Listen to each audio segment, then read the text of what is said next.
Hey van lifers, here I am at the National Park, Sheep Station Creek. Spent a rather rainy night here, which was really quite pleasant. It was nice to hear the rain falling on the van. So when I got here it wasn't raining, which was absolutely fantastic. It meant I could set up a little bit.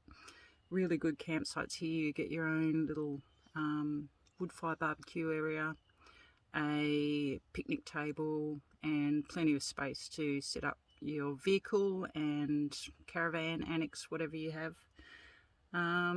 There are pit toilets. There's water which isn't suitable for drinking, and that's about it. The waterfall is not too far from here. There's a fantastic waterfall running at the moment because it has been raining so much. It is just absolutely pumping. Getting down there was very muddy, very slippery, and there's a number of little creek crossings which were almost flooded, a little bit dodgy getting over them. It was a little bit, are they going to wash away? But of course they were fine. Realised a few things on my way over here, that I'd forgotten some clothes, and it was like, oh, well, it doesn't matter, at least I got jeans and t-shirts and stuff to wear. Then when I was making up my bed I realised that I forgot my doona, and it's like, well, at least I've got blankets and sheets, and I've got this great sheepskin which is just fantastic, a gift to me, and it's just luxury. Keeps me warm. I've used it on a number of camping trips, and I will show it one day. And then what else? Let's see, I also, even though talking to friends and family about their camping trip recently and how they just about got carried away by mosquitoes, I forgot mosquito repellent. Fortunately, I haven't really needed it since I've been here. They're definitely about, and I did have one buzzing around in here last night, but it's been mostly okay. What else has been happening? Oh, goannas.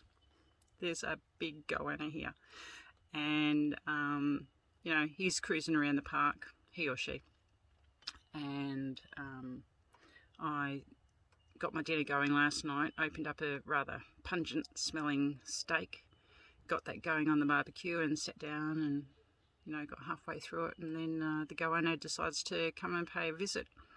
And I hear that, you know, they can be a little bit dangerous, so I decided I'd get up on top of the table and continue to eat my dinner from up there. And then I did what you're not supposed to do, and I actually started throwing out food for it to get it away from me.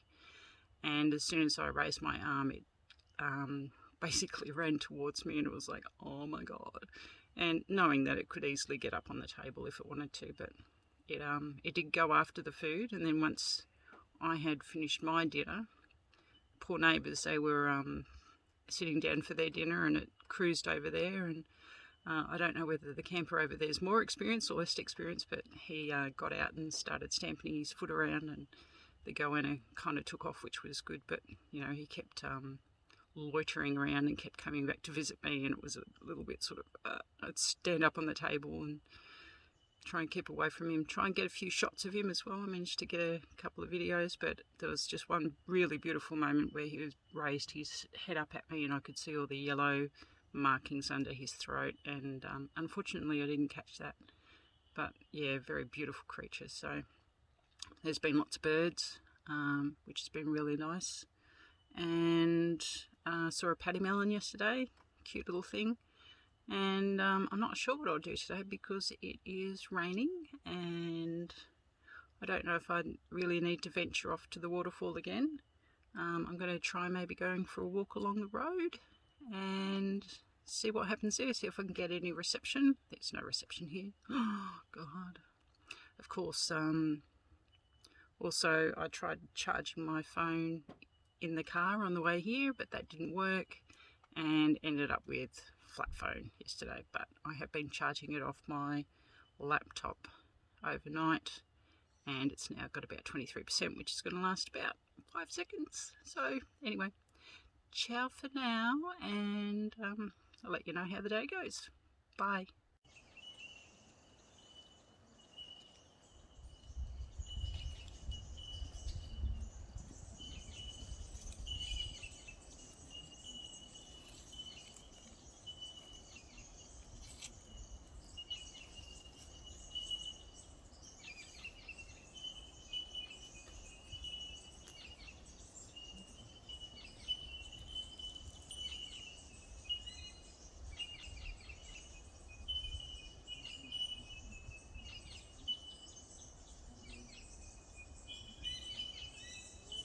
Decided to go for a walk along the road instead of down the muddy track today.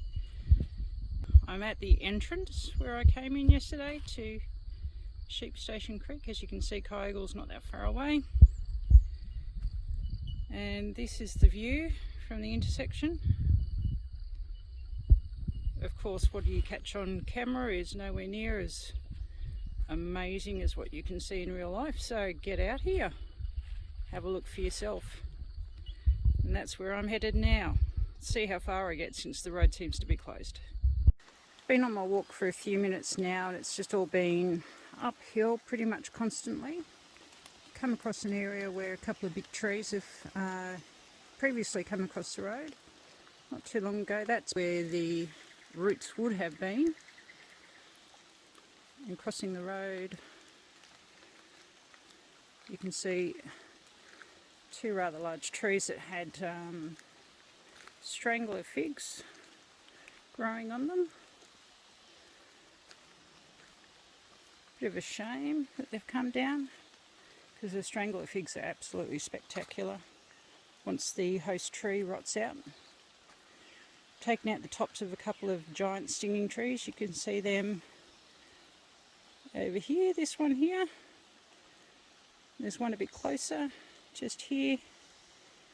So you can tell them from their large leaves, and they're very fairy underneath. You generally don't notice them unless they're young and growing on the side of the road or the side of the track, and if you touch them you'll be in pain for quite a long time. Definitely best avoided.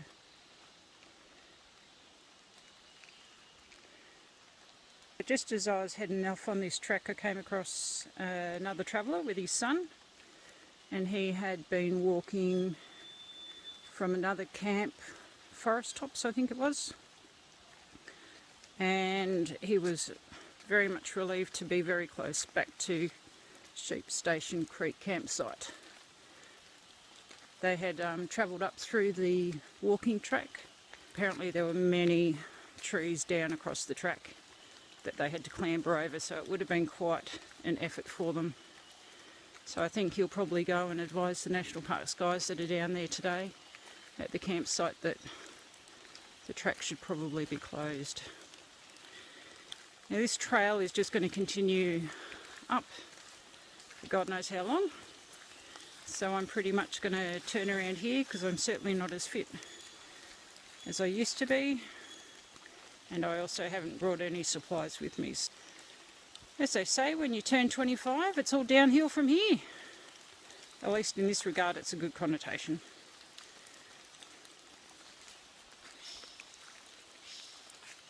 This is what bushwalking is all about for me, and this is what I like to take photos of as well. So hopefully I'll get a good shot of this little terrestrial orchid. I believe, I could be wrong, just the same as with all the other things I've been showing you pictures of.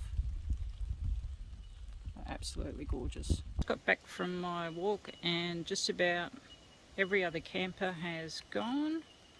These guys are still here. They seem to spend all their time out and about. And this is the back of the vehicle, or kitchen area. And there's guys opposite are just packing up. And it looks like there may be a new vehicle up there. So one of the things about staying here last night was it was actually nice to have a few people around. Just give me that sort of extra sense of security, I suppose. But it will also be interesting to see what it's like having it really quiet here tonight. if I choose to stay. We'll see how it goes. Going to have some brekkie now. Rightio, I'm going to do one of the things I don't normally do, and that's talk about the food that I'm eating. This is Farmer Joe's crunchy granola. Oh my god, it is so good. Went into one of the local natural food stores and could see it there for, you know, an arm and a leg. And then went into Coles and there's another variety of theirs, gluten-free. It's full of nuts and all sorts of yummy stuff. I think this is going to be my new go-to muesli for breakfast. Yum. No, this is not a sponsored ad. Just got to say, for all my gluten-free or gluten-intolerant friends, this is the way to go. This is really yummy. This is what the van looks like on the inside. The little kitchen setup that's at the back, tiny little area, but you know, it's enough just to store your stuff. There's an esky in there. A little stove that doesn't work, but I could easily fit my stove in there, plus food, and as I mentioned, there's plenty of storage underneath that I'll show you later. This is the sheepskin that I was talking about. Absolutely beautiful. It is like a double, so it's really long. And just checking out the back, it was made in New Zealand, and it gives you all the care instructions on the back, but it has been fantastic. I've put it on top of an air mattress to stop that cold air coming through, and the only issue I've had is making sure I don't get it wet, because it doesn't really like that. It does say on the back though that you can hand wash it, so that's obviously an option. It just adds a bit of extra softness as well, and luxury to the whole camping vibe. Otherwise it's all pretty rough and ready in here. Just got my clothes in a basket at the front. Head up this end. I could look out the windows last night at the trees and the birds, and I was hoping to see a sunset, but no joy with that, unfortunately. Anyway, I'm getting ready to go off for a walk. I think this would be pretty typical of the roads out here. Looks like it's a lot of dairy farm and cattle farming in this area, and the cows are all over the road.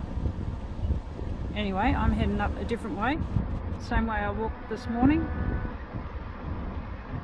See where I end up.